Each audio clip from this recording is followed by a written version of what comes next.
for those of you that don't know. We're here to talk about fall tree care. Lorette has asked me to talk about fall tree care for the city of Shelby because this is our how many year? Well, we are Tree City USA. 04. Yeah, and so I think we are to our almost our 20th year as a Tree City USA. Yeah. Lorette, do you kind of want to talk about what Tree City USA is? Absolutely. So Tree City USA is through the National Arbor Day Foundation, and it's really a designation of a community that we've put forth the effort to be true stewards of the land in relationship to our forestry population. So we work hard to address tree care maintenance throughout the year, as well as new plantings and things like that just improves our community with new forest populations. So we've undertaken tree care workshops for many years. We've also done inventories of in our public spaces, the amount of trees that we have, the condition that they're in, and it's probably time this year to do it again, is to do a tree inventory as to, you know, how are our trees doing, particularly in our public parks and public spaces, the conditions they're in, the age, of course, and then also the care that we are doing a diversified tree population. We've learned throughout the years that if you focus on one population, the chances are that if a disease or something comes through, you would wipe out an entire population of trees within a community, which I think the city of Great Falls faced with elderbug or some type of bug came through, as we've seen the bark beetle wipe out forest land. So we're very cautious in the trees that we purchase yearly. We have an Arbor Day grant and urban forestry grant that we apply for every year, and generally we purchase about a dozen new trees to go into our public spaces and parks, and then of course replace some of the trees that have died through for whatever reason, you know, early frost, bad, you know, conditions as far as dirt and things like that, or watering. But so we try very hard to increase our tree population yearly and take care of the trees that we do have for our future generations. Yeah, and I think they do a great job of that. If you need help with your tree inventory list, let me know. Oh, good. Okay. So I wanted to start this out with a little joke from the TV show Game of Thrones. Winter is coming, which it is. I don't know if you guys watch Game of Thrones, but sorry. Yeah, I don't. Okay. So I don't know to laugh. It's not really that fun. Okay. But I just wanted to add it in there. Little nerdy jokes to make me laugh. Anyway, so what we're going to talk about today are our fall tree care checklist, the ABCs of pruning, how to select a nursery tree, the Scudder Diagnostics Lab that I use at MSU, and some frequently asked questions for Shelby, which I have been getting a lot this year, so I have a few to share with you guys today. So our first step on our checklist is checking out your soil.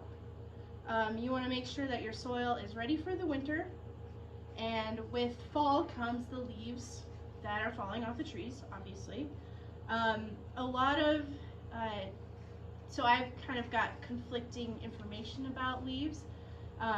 If you want to kind of fertilize your lawn for the winter, they recommend that you kind of mulch your leaves, run over them with a lawnmower, kind of cut them up, get them in the soil. But also, if you have a disease in your trees that you know of, you want to make sure to clean up all your leaves. So there's kind of like two different ideas with leaves right now. So I would make sure that your tree doesn't have any diseases before you just leave them there. And being that it is Shelby, we do get a lot of wind. So if you just wait a day, maybe they'll blow over to your neighbor's exactly. Another way of fertilizing is wood chips. They're kind of a good mulch for around your tree beds. They kind of keep in the moisture, they keep in the nutrients for the soil. And that's the mulch point that I was going to make too. So fertilizers for your trees, we do not recommend that you fertilize just your tree, but we do recommend that you fertilize your lawn 3 times a year, and those times are Easter, Memorial Day, and Labor Day. And if you miss them by a few days, it's okay. It doesn't have to be hard and fast on Labor Day, Memorial Day, or Easter. But those are your kind of a general rule for when you want to fertilize your lawn. So your next step on your checklist is pruning. we're gonna answer why do we prune, what do we prune. We'll talk about the ABCs of pruning. And I just wanted to make a bullet point to remind you guys that when you're pruning, you only want to trim 1/3 of the tree every year. 1/3 will make sure that there's enough living material on it so that you don't kill it, you don't over prune it. And I really like pruning because it's kind of like a stress reliever for me. You kind of just go to town on it and it looks really nice and the tree's really happy when you're done. Yeah, I don't know why, it's kind of satisfying to prune your trees and they look really nice afterwards. And then I'm going to talk about the tools that you use to prune your trees. One thing that we always recommend is that you clean your tools between every tree. Some recommend between every cut. So if you're cutting off a diseased limb, you want to make sure to clean it with like a rubbing alcohol solution. But if you kind of just want to go between, make sure that you don't use the same tools between trees, just because that they can carry disease from tree to tree. So that's another main bullet point, is to be sure to clean them between use. Here are some of the tools that we use. We have large shears that get kind of the bigger branches, the pruning shears that are the smaller snippers, and then we have our saws or scabbards. Those are nice because they would just like pull and they saw, so you don't have to do a lot of work to really get into them. We have a few of these at the extension office if you need to borrow them. I definitely have the large shears, but the pruning shears are nice just for kind of nipping. You can get those at the hardware store. Be sure to clean them. That's the rule. If you learn anything today. So we want to know, why do we prune? We prune for safety, for the health of the tree, for aesthetic, and then again I put clean your tools. But for safety, we want to make sure that there are no branches hanging in the sidewalks, or your truck's gonna hit your tree when you drive by, or the branch isn't gonna fall over on top of your house when there's a big wind. So it's important to trim your trees and be aware of where your limbs are growing. Maybe you see that this limb is growing towards your house, so you want to get rid of it right away so it doesn't cause a problem in the future. And again, clean your tools. We'll talk about aesthetic here in a little bit too. So what do we prune? We want to prune almost everything. Dead branches, water sprouts, closely spaced branches, sucker growth, weak narrow crotches, and rubbing branches. Here's a little drawing of what you want to prune. So you have your broken branches down here. These are kind of like loosely hanging, get rid of those. The water sprouts we'll have another picture of. The crossing branches, you can see where this branch is growing up into the canopy, and that's just going to cause some issues later on in the future, so you might want to just get that while it's little. Another one that they don't show in this is like the crossing or the rubbing branches. So if your branches are kind of like locked like this, or very close to each other so that they're touching, they can rub and like get into the bark of the other side of the tree. And we've all seen like weird trees where they've like grown over fences or like grown together. I have another picture on here, but those are just some examples. This part where it's the weak narrow crotches, the crotch is where the tree connects to, or the branch connects to the tree, so right here. If it's gonna look like, if it's not a 90-degree angle, or if it's narrower, you might want to get rid of it too, just because it'll cause some issues in the future. So you want good like 90-degree angles.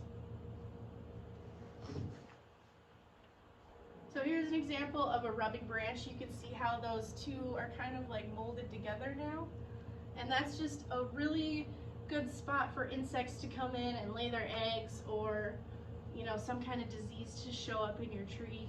It just kind of leaves it susceptible. Here's an example of suckers that come up every year. We've all seen these. You just want to get rid of them. A lot of times they really will sucker if the tree thinks it's going to die. So you might want to be aware of if it thinks it's going to die or if it's just suckering for the end of the year. But you can just snip these off. They're pretty easy to remove. So the tree thinks it's gonna die, is it a watering issue, or do you start looking for disease in the tree? If you see a ton of suckers, it's like, what's going on in the tree? Yeah, sometimes it'll send out like its own roots because it's like, oh no, we're not gonna make it through the winter. So it'll, it just kind of sends out babies Right, because it doesn't want to die. So it Right. wants to send out a part of itself. But you can tell like there will be no leaves on the top, or you know it'll look sick. Yeah. And then here's an example of water sprouts. These are just the straight up and down branches right here, and you can just snip those off. Those are pretty easy to get to.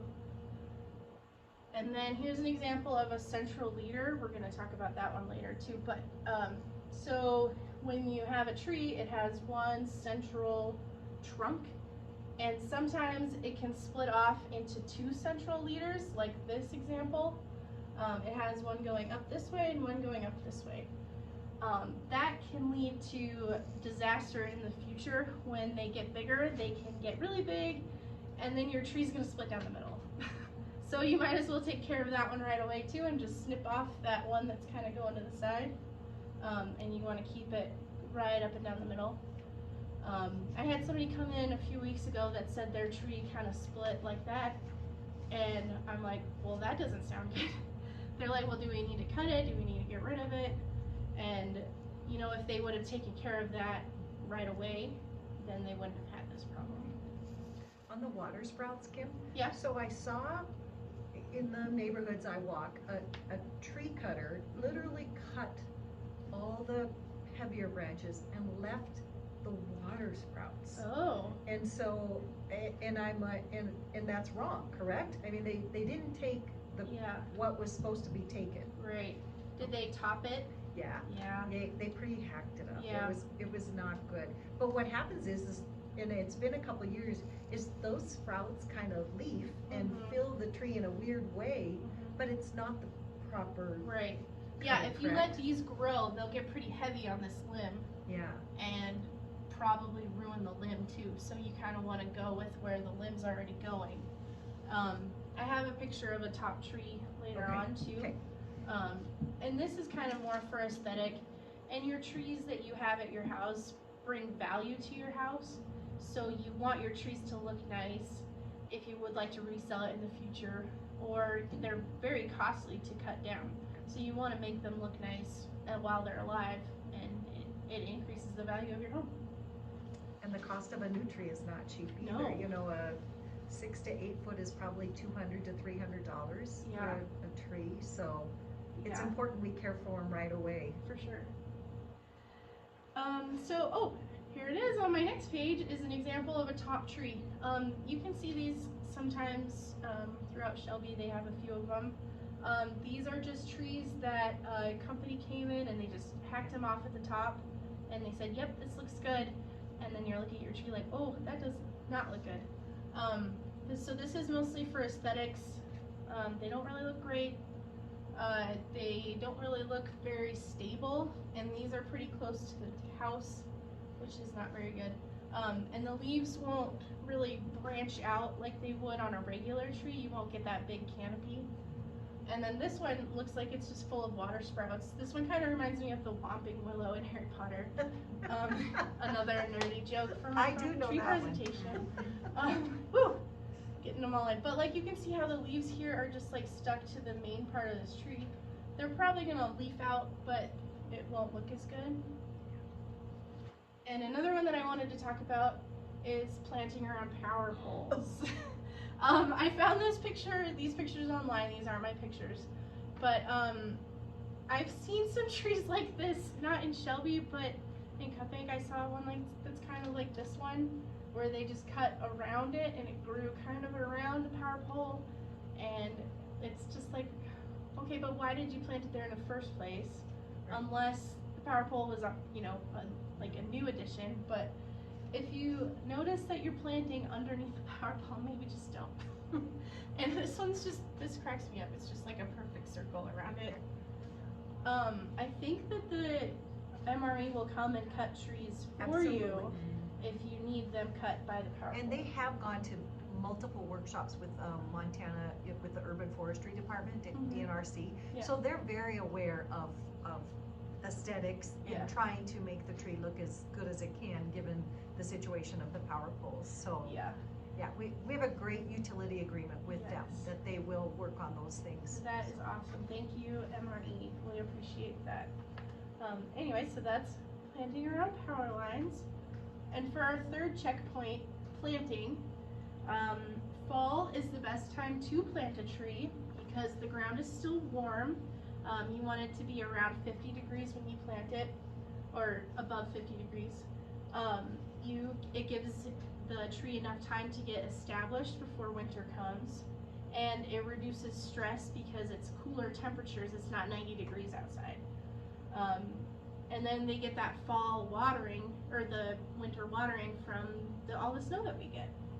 So fall is a really good time to plant your trees. It's also a really good time to prune your trees, if I hadn't said that yet. So that we have the ABCs of pruning. A is for assess the tree. By assessing the tree, you want to ask yourself, how healthy is this tree? Is it going to be detrimental to its life if I trim it? Is it small and it needs to be trimmed, or can it wait another year? Does it need to be removed? Like, is it already gone? Like, is there anything else we can do for this tree? What is the setting of this tree? Is it close to a road? Is it close to a park? Is it going to be in the way of a power pole or where you park your camper every year? And then what species is this tree? Some trees require different pruning, like an evergreen. We do not want to prune that because it doesn't grow back, obviously. And some bushes get trimmed differently than regular trees. So be aware of what species you have. Bonus points for you if you know the species of your tree when you come ask me questions about it. I don't really claim to be a tree ID expert, so I have my people at MSU that help me out. But if you know it, then that's great. Pictures are the best thing. Yes, pictures are great. So B, which really should have been D. B is for bad branches. You have your dead, your damaged, and diseased branches. If they're dead, hack them off. If they're damaged, you should cut them off. And if they're diseased, like I said, make sure to wash your tools between every cutting. And if you can bring in some of your diseased material that you think is diseased, I can help you out on the identification and the diagnostics of that. And C, competing branches.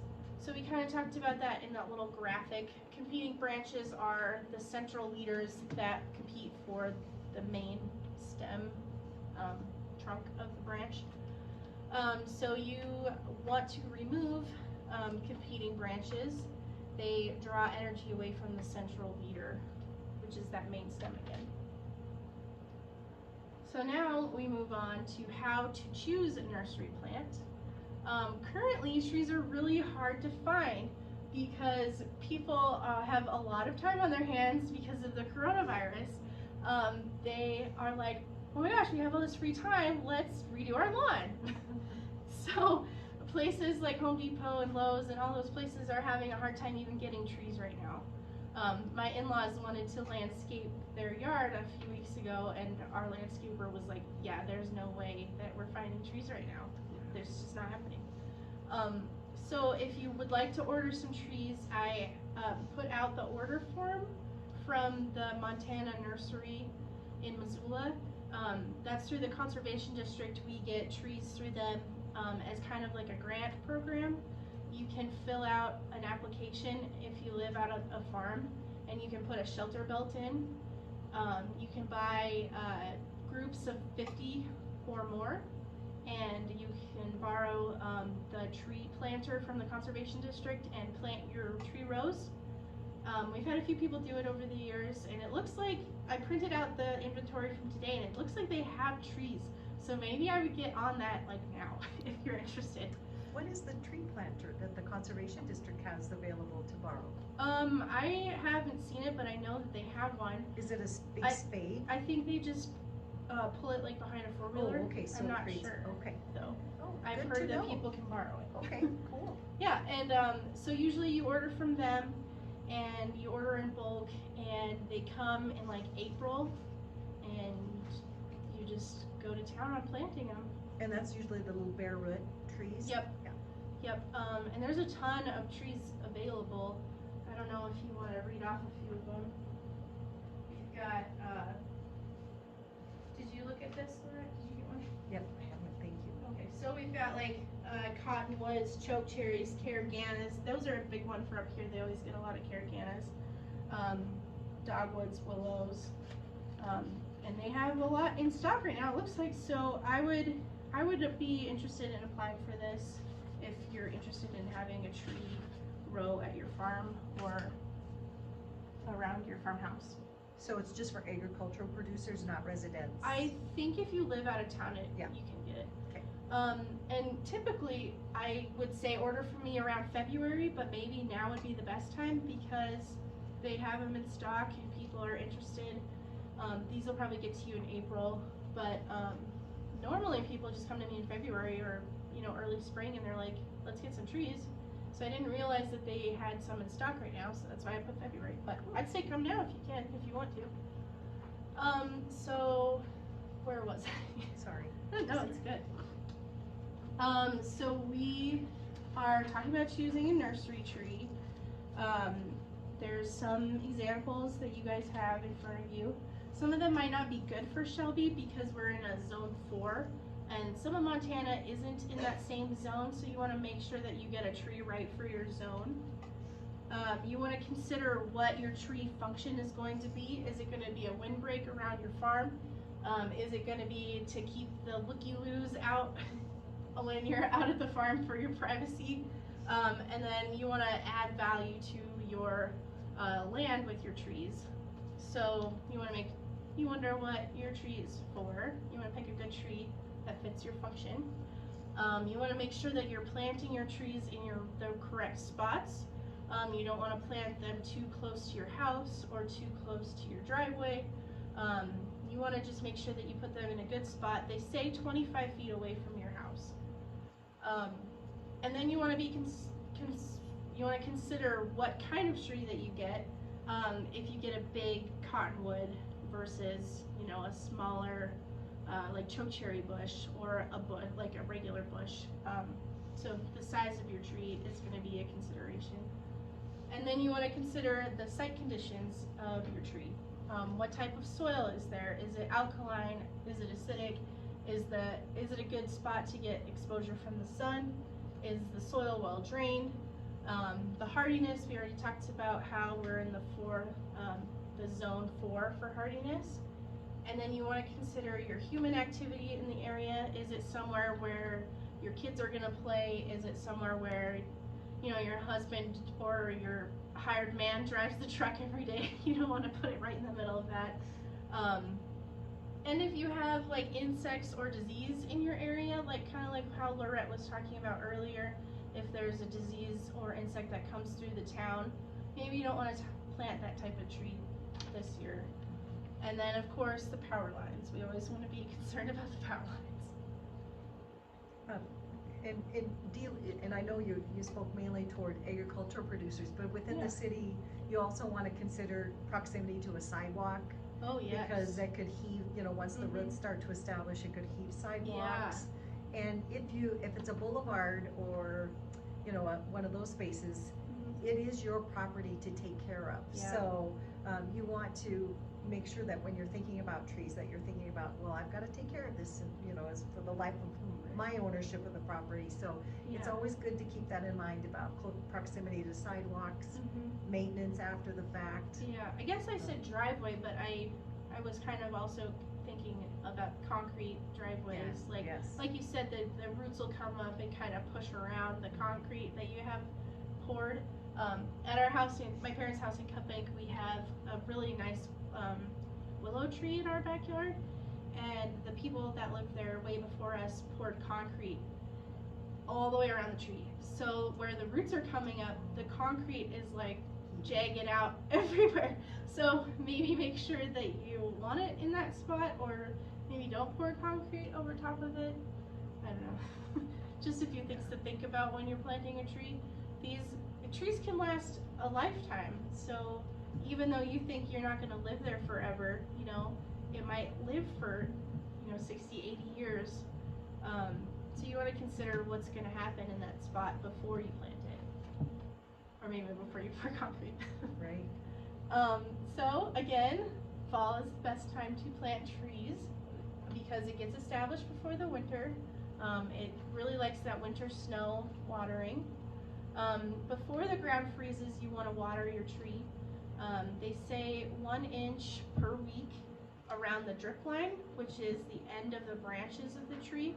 So normally you would think like, oh, right underneath the tree, but no, you want to go from where the canopy ends. That's where the roots end on the tree. So water your tree until the ground starts to freeze.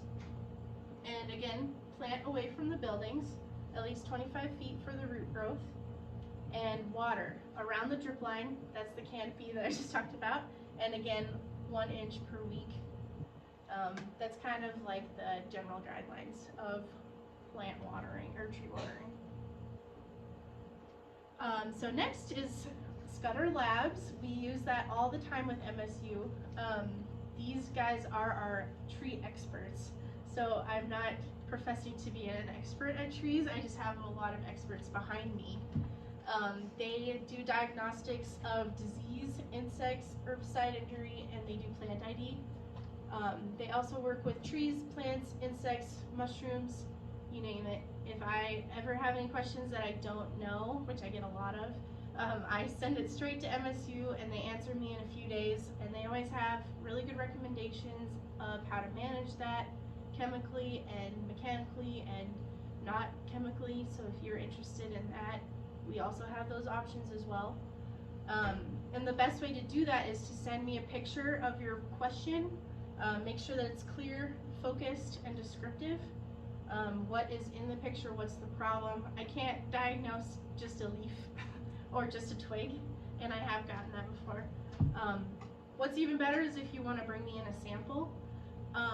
People bring in like a clipping of their tree, and I will just send that straight to MSU and they can work their magic on it and figure out what's wrong with your tree. I've also sent them a few pictures and they're like, oh yeah, this is this. You've seen this a lot. This is what's happening. We used you this summer for a family, actually a property up in Glacier National Park, that the tree bark looked like it was being invaded by a type of a beetle, and we sent pictures. The Scudder Lab personnel got back to us right away, trying to get a more descriptive, like where are you at? Is it residential? Is it, what type of surroundings? And it was very thorough. And when she got back to us in a very short period of time, what she diagnosed was right on, and her recommendations were great. So it is fabulous, this service, to have this available free of charge. Yeah, that's the nice thing, is that it's free for Montana residents. So if you ever have any questions about anything, if you have some wheat that you don't know what's wrong with it, bring that in. If you have a bug, I love to diagnose or to ID bugs. So bring your bugs in. I had a guy bring in a mushroom the other day. So, we take everything and anything. We're basically Google. And we like it. So bring me in a sample if you have anything.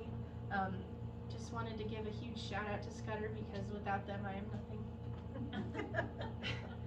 So a few frequently asked questions from Shelby, I guess Toole County, but mostly Shelby. Like I said, this year's been an interesting year with the coronavirus. People have been, out in their yards, landscaping. And also I think I've noticed that people don't really know what was in their yard before this time. So I've had some people go like, I've lived here for so long and this has never happened, or I've lived here for a really long time and never saw this plant in our yard. So I'm like, okay, maybe the coronavirus was a good thing. Go step outside and see what's going on in your backyard. So here's an example that I got of some winter injury. You guys might have seen this around town. Their tree just didn't leaf out this year. but like the neighbor's trees did. So what's up with that? But this was very common this year around Montana. It was just from winter injury. They said, the experts at MSU say that they will come back next year. I'm really hoping they're right because I told a lot of people that this year. These trees kind of grew up, like they kind of suckered a little bit this year.